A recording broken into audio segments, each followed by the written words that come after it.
In my quest to expand the Project Zomboid experience, I've been pleased to see the Gooner community has been hard at work doing the same. So today in Project Zomboid, I went and downloaded every Gooner mod I could find, navigating nearly 100 pages of sussy mods, then downloading and enabling anything that looked remotely degenerate. So without further ado, here's what happened.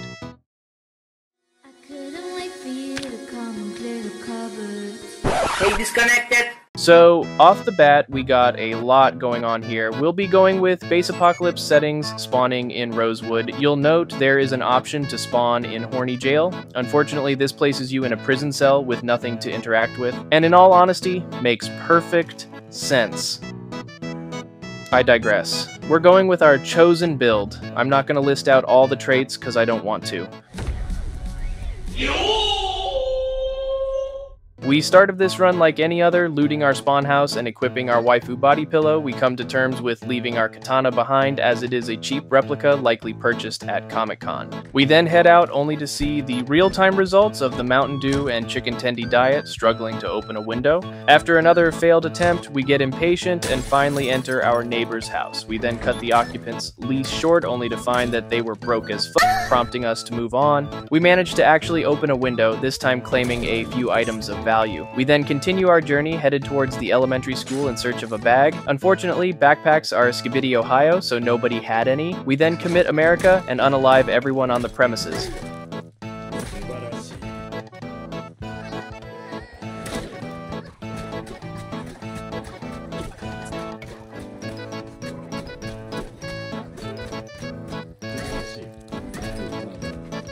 Shortly after, we come upon our forever home in that of a relatively empty garage. Continuing on, we run into a zombie with a suspiciously copyright weapon lodged in their abdomen, finding out shortly after that it is absolutely cracked. We then come across a zombie that definitely isn't my previous character, who happened to have a surplus of items including a bag. There was even a still running vehicle just a few meters away, a very lucky find. After stuffing our load in the back, we head by the police station to steal their mini fridge and water dispenser, as they will be useful in our mission to avoid touching grass. Then ramming through several VTubers, we manage to make it home and begin setting up our base.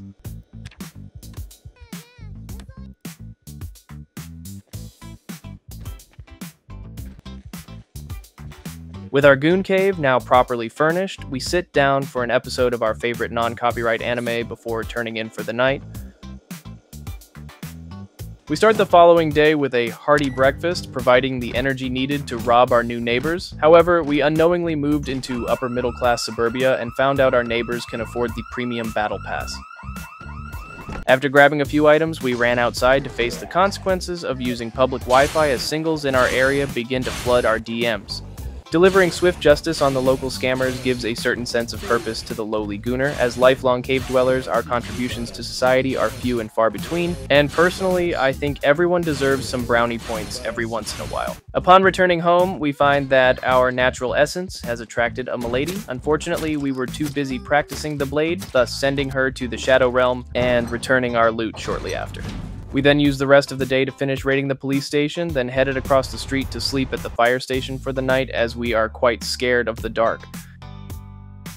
Waking up the next morning, we catch an episode of Food Wars before returning home with our spoils, then proceeding to waste an entire day sorting. Now, I think it's about time we get some goals set for this run. I know we all love a bit of mindless Zomboid, and of course anime tease makes everything better, but I'd like to aim the degeneracy a bit. Our first goal is to obviously set up a sustainable base with renewable water, food, and power. Specifically using the garage as per the challenge. And secondly, which will be the primary goal of the challenge, is to reach the anime and cosplay store at the Grand Ohio Mall. I'm not super sure, but I'm pretty sure I remember downloading a mod like that. Don't judge me, I stopped reading them after a while. Anyways, we then spend the rest of the day continuing to loot our new neighbors' houses, eventually coming across a generator. The following day was spent disassembling furniture to gather materials for a rain collector and carpentry experience. We then watch more anime before heading back to the elementary school to check the library for a generator manual. There wasn't one. Returning home disappointed, though not wavered, we begin removing the only thing more putrid than our incessant lack of deodorant, placing all nearby corpses in a pile to be disposed of later, only to then find out that fire spread is dog shit.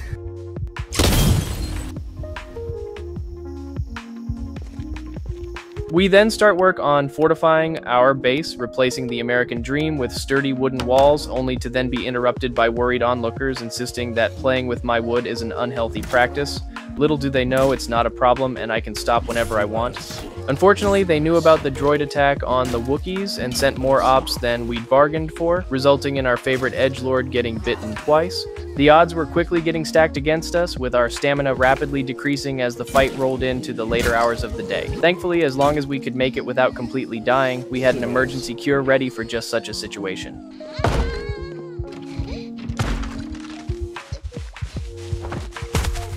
Kawaii desu ne.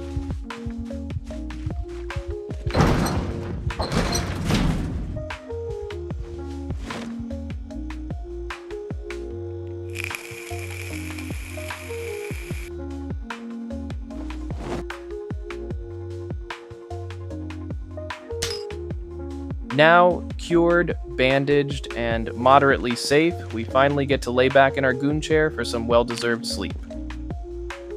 After assessing the body count, we get back to work on our isolationist tendencies, completing the project in little more than a couple days. Now running low on beta blockers, which I've come to realize is very important when running both fearful and agoraphobic, we start making our way towards the Rosewood Medical Center to stock up.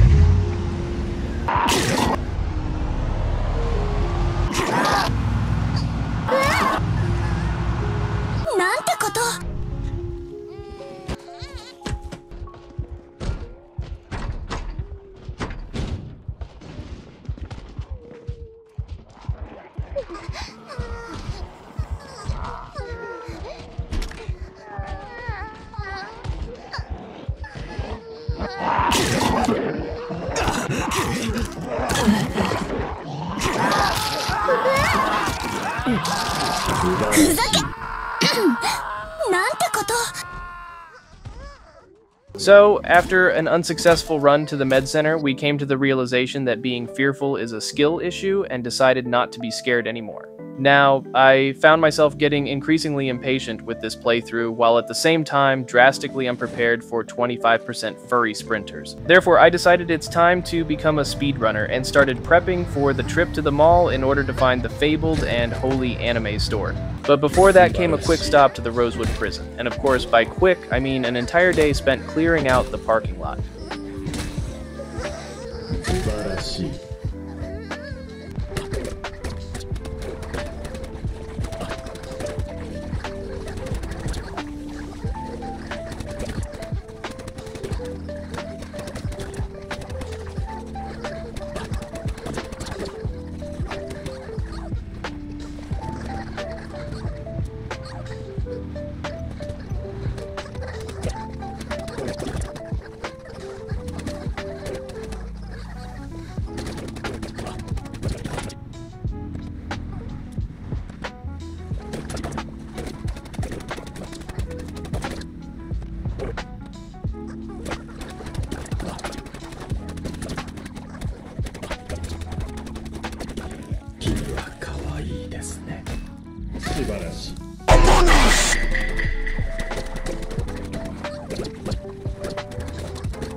Thankfully, the trip was well worth it. We secured some 20 boxes of shotgun shells and 9mm rounds. I was really hoping for a new bulletproof vest that, ideally, was not ripped to shreds, but such is life.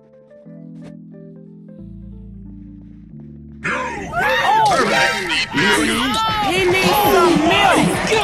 Inhuman reactions! Moving on, we headed back to the van to load up the new gear and began making our cool 30-mile-an-hour drive all the way across the f***ing map. Fun fact, I held W for approximately 25 minutes going from Rosewood up to Louisville. Do I regret taking Sunday Driver? Absolutely, but I didn't want to add another reincarnation to the ever-growing multiverse of zombified Chosens, and frankly, I had no intention on grinding carpentry and long blunt again.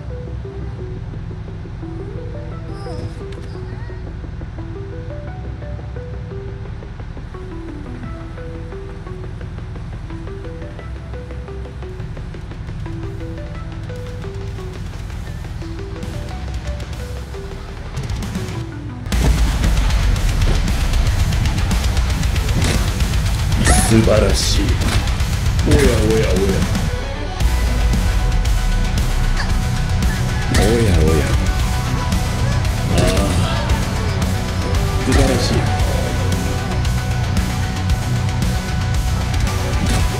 Kawaii desu ne.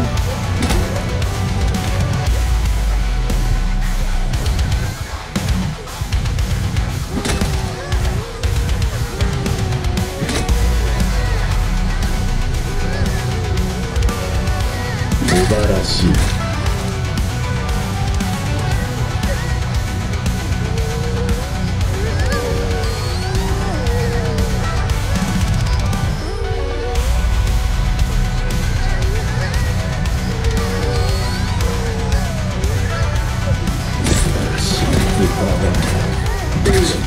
素晴らしい。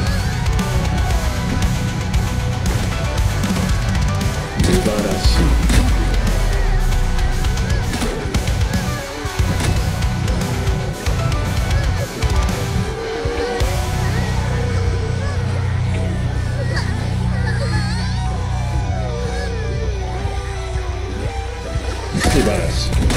I like it, cut G.